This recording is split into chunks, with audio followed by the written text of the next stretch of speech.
And I guarantee you the difference between a good buyer and a bad buyer is a good buyer knows how to spend money and is confident in pushing dollars. So if we were to ask, how do we make some of these decisions? This isn't going to be as fleshed out as I would like because there's a lot of intricacies in this, but you'll understand at least where we're beginning with. As we start, did it spend 1x AOV? Okay, I would recommend this is the easiest way of making decisions for products that are being sold between $20 and $150. Now, if you're selling high ticket 2K, you're not spending $2,000 before you actually make a decision. Maybe you are, but I want to try to prevent that, and I'm going to give you a little bit of ways of making sure you can. Next, if it didn't, continue to let it spend, do not touch it. If it did get that purchase, allow it to run through.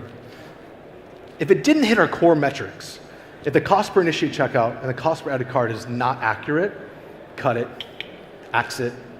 But if it did, all right, baby, keep on moving, keep on getting. And lastly, if it passes all the way through, let it run, turn it off, as easy as that. 3, 2, 1. If I were to build something, now it's a little bit more scientific, right? How do we make sure that we're actually making clear judgments at this funnel? Well, we built one of these, nice little calculators. Top, we have our correlations. Right below that, we have our conversion rates, and at the bottom, we have our success metrics. These success metrics turn every single junior media buyer into an intermediate or advanced because now they're confident.